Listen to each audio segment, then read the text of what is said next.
Hello dear student, आज इस video के माध्यम से हम रिवीजन करेंगे क्लास 10th साइंस के चैप्टर 15 जिसका नाम है हमारा पर्यावरण, अवर एनवायरनमेंट। इस वीडियो के माध्यम से हम 2 नंबर के सभी क्वेश्चनों को अच्छी तरह से समझ लेंगे, तो वीडियो के लास्ट तक बनी रहिएगा। वीडियो बहुत ही अच्छा होने वाला है। अपना पहला प्रश्न है, अम्ल वर्षा क्या है, इसके दुष्प्रभाव क्या हैं। तो अम्ल वर्षा मैंने अभी आपको बताया था कि चाहे वो वाहनों से निकलने वाला धुआं हो, चाहे वो फैक्ट्रियों से निकलने वाला धुआं हो, इसमें गैसें आपको नाइट्रोजन डाइऑक्साइड या नाइट्रोजन से संबंधित ऑक्साइड और सल्फर डाइऑक्साइड ये आपको उसमें मिलते हैं। और ये क्या करते हैं, इन्वायरमेंट में पहुंचते हैं। इन्वायरमेंट में पहुंचने के बाद ये पहुंचते हैं बादलों में। अब बादलों में जो वेपर्स या जल वाष्प कह सकते हैं या वाटर ड्रॉपलेट्स कह सकते हैं, इनके साथ ये क्या करते हैं, क्रिया करते हैं। इसके साथ जैसे ही मिलते हैं तो ये क्या बना लेते हैं, एसिड का रूप ले लेते हैं। सल्फर डाइऑक्साइड थी वो सल्फ्यूरिक अम्ल बना लेगी और नाइट्रोजन के जो ऑक्साइड होंगे वो नाइट्रिक अम्ल बना लेते हैं। अब ये अम्ल क्या करते हैं, जब वर्षा होती है तो उसके साथ ज़मीन पर बरसते हैं और ज़मीन पर बरसते हैं तो ये वर्षा अम्ल वर्षा का रूप ले लेते हैं। इस तरह से अम्ल वर्षा होती है। अब इसके दुष्प्रभावों की बात की जाए तो ये अम्ल वर्षा जैसे ही ज़मीन पर गिरती है तो ये बड़ी बड़ी इमारतों पर बरसती है, जिसके कारण उनका कलर फेड हो जाता है या कह सकते हैं उड़ जाता है। जैसा कि ताजमहल का अगर रंग देखा जाए तो वो पीला हो रहा है, वो इसी का कारण है अम्ल वर्षा का।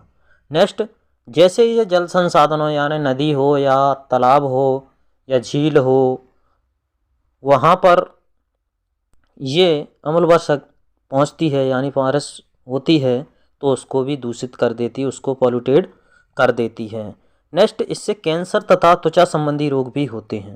यानी अगर अम्ल वर्षा किसी जीव पर गिरेगी तो वो त्वचा संबंधी व कैंसर जैसे रोगों को उत्पन्न कर देती है। नेक्स्ट, मिट्टी की जो उर्वरा शक्ति उपजाऊपन होता है उस पर भी इफेक्ट डालती है, ये उसको भी हानि पहुंचाती है। इस तरह से हम इसके दुष्प्रभाव और ये क्या होती है ये हम पढ़ चुके हैं अम्ल वर्षा को। नेक्स्ट क्वेश्चन है अपना, खाद्य जाल एवं खाद्य श्रृंखला में अंतर लिखिए। फूड चेन और फूड वेब में क्या अंतर है ये हमें समझना है। तो फूड चेन क्या होती है, खाद्य श्रृंखला क्या होती है। ये वह श्रृंखला होती है जिसमें एक जीव दूसरे जीव को भोजन के रूप में खाता है। और खाद्य श्रृंखला क्या होती है, फूड वेव क्या होती है, वेव मीन से जाल, नेट।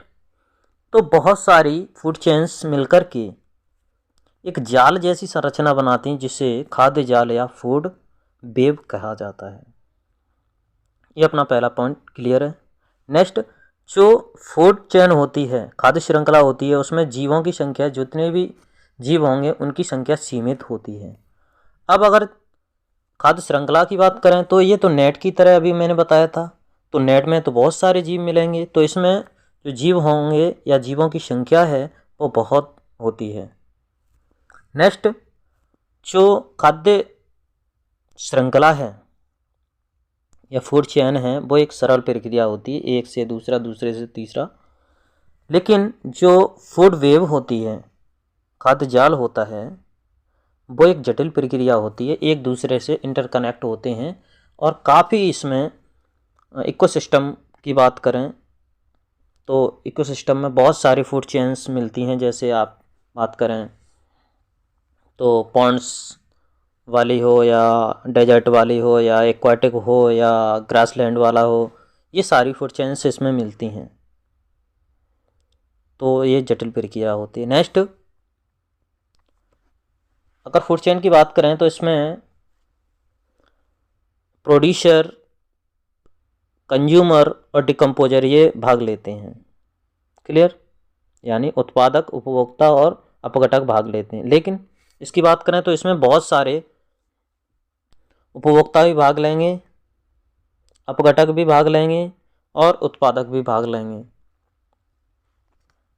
क्योंकि बहुत सारे इसमें इकोसिस्टम पाए जाएंगे, फूड चेन्स पाई जाएंगी, तो बहुत सारे जीव भी इसमें भाग लेंगे। इस तरह से खाद्य जाल एवं खाद्य श्रृंखला में अंतर हम पढ़ चुके। मैंने यहाँ पर 4 पॉइंट्स आपको क्लियर कराए हैं, इसमें से 2 या 3 ही लेके आना, क्योंकि 2 नंबर का है तो 2 नंबर के हिसाब से ही लेके आना है आपको। नेक्स्ट क्वेश्चन है अपना, पारितंत्र में अपघटकों की क्या भूमिका है। जो अपघटक डिकम्पोजर या हम कह सकते हैं डिटेरियोट्स कहते हैं इन्हें, इंग्लिश में डिकम्पोजर भी कहते हैं, डिटेरियोट्स भी कहते हैं। तो ये क्या महत्वपूर्ण भूमिका निभाते हैं एनवायरनमेंट में या पारितंत्र में, इकोसिस्टम में। तो जो अगर बैक्टीरिया की बात करें तो बैक्टीरिया होते हैं ना, वो मृतोपजीवी होते हैं, हमें पता है, यानी मृत या सड़ी गली जीवों को खाते हैं, जैसे कवक है और भी अन्य सूक्ष्म जीव हैं। ये उनको खाते हैं और खाने के बाद क्या करते हैं,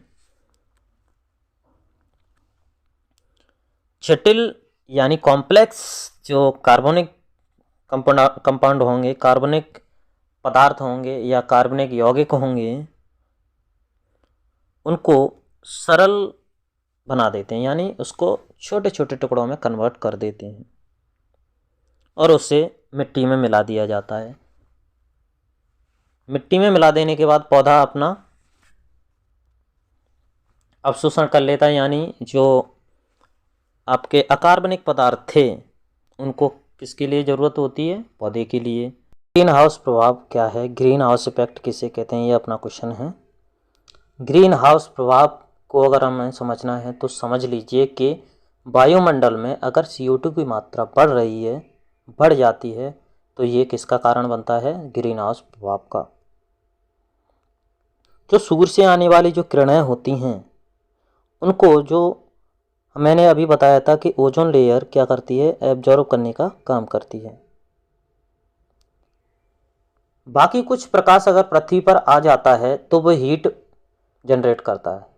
अब जो हीट है वो अगर रिटर्न नहीं हो पाती तो वो इन्वायरमेंट क्या होता है, गर्म हो जाता है। अब गर्म हो जाएगा तो यही घटना ग्रीन हाउस प्रभाव कहलाएगी। अपना नेक्स्ट क्वेश्चन है, ग्लोबल वार्मिंग क्या है। तो ग्लोबल वार्मिंग मैंने अभी बताया कि अगर ग्रीन हाउस प्रभाव का पड़ना या ग्रीन हाउस प्रभाव का होना, यानी ग्रीन हाउस प्रभाव के कारण अगर पृथ्वी का तापमान बढ़ रहा है तो वही ग्लोबल वार्मिंग कहलाता है। ओके, ये बढ़ता किस कारण है, ग्लोबल वार्मिंग का कारण क्या है, किस कारण हो रहा है ये, तो मैं बता दूं आपको। अगर वृक्षों की कटाई लगातार होती रही तो CO2 को एब्जॉर्ब करने का काम करेगा, क्योंकि CO2 कौन लेता है, अपनी प्रकाश संश्लेषण क्रिया के लिए पौधे लेते हैं। और अधिकतर हम रेफ्रिजरेटरों का यूज कर रहे हैं, जहाँ देखो वहाँ पर रेफ्रिजरेटर, अग्निशामक, इनके कारण क्या हो रहा है, CO2 की मात्रा लेवल ज़्यादा बढ़ रही है। अब CO2 की लेवल ज़्यादा बढ़ेगी तो ये कारण होना है, चाहे ग्लोबल वार्मिंग हो चाहे ग्रीन हाउस प्रभाव हो। नेक्स्ट क्वेश्चन है अपना, जैविक आवर्धन क्या है, बायोलॉजिकल मैग्निफिकेशन। तो विभिन्न साधनों के द्वारा हानिकारक पदार्थ, यानी हानिकारक पदार्थ अगर कोई खाद्य श्रृंखला या फूड चेन में प्रवेश कर रहे हैं तो उसको ही हम बायोलॉजिकल मैग्निफिकेशन कहते हैं। नेक्स्ट है, क्या होगा यदि हम एक पोषी स्तर के सभी जीवों को समाप्त कर दें। जैसा कि हमने अभी फूड चेन में पढ़ा था, उत्पादक, उपभोक्ता और अपघटक, ये तीनों बहुत ही महत्वपूर्ण भूमिका निभाते हैं इसमें। और ऐसा नहीं है कि तीनों में से कोई एक कम कर दिया जाए तो फूड चेन बनी रहेगी या एनवायरनमेंट का जो संतुलन बना रहेगा, बिल्कुल नहीं है। तीनों ही बराबर महत्वपूर्ण भूमिका निभा रहे हैं।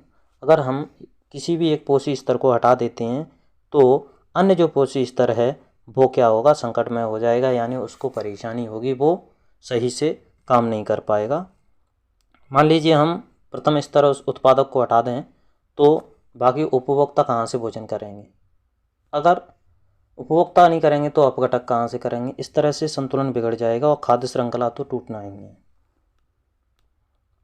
नेक्स्ट क्वेश्चन है अपना, ओजोन परत क्या है, इसके क्षय का क्या कारण है। अभी अपन ओजोन परत को पढ़ रहे थे कि ओजोन परत एक ऐसी विशेष लेयर होती है जो समताप मंडल में पाई जाती है, जो क्या काम करती है, सूर्य से आने वाली हानिकारक पराबैंगनी विकिरणों को, कैसी किरणों को, पराबैंगनी किरणों को, अल्ट्रावायलेट रेस को क्या काम करती है, परावर्तित करने का काम करती है। ये होती है ओजोन परत। नेक्स्ट क्वेश्चन है अपना, इसी में इसका क्षय का क्या कारण है, ये कैसे नष्ट हो रही है। तो आपको पता है इतना तो कि हम रेफ्रिजरेटर का यूज़ ज़्यादा कर रहे हैं, तो वहाँ से CFC क्लोरोफ्लोरोकार्बन जो गैस है वो रिलीज होती है, वो भी इसी का कारण बनती है। और नाइट्रोजनी जो यौगिक हैं वो नाइट्रोजनी ऑक्साइड बनाने का काम करते हैं और वो ओजोन परत के क्षरण का कारण बनते हैं। कुछ प्राकृतिक कारण भी होते हैं, जैसे ज्वालामुखी का फटना, ये भी ओजोन परत का ही क्षरण करते हैं। इस तरह से ये ओजोन परत का क्षरण करते हैं। नेक्स्ट क्वेश्चन है अपना,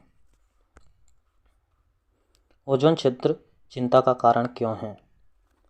अब ओजोन लेयर अगर पतली होती गई या उसमें कोई छिद्र हो गया तो क्या होगा।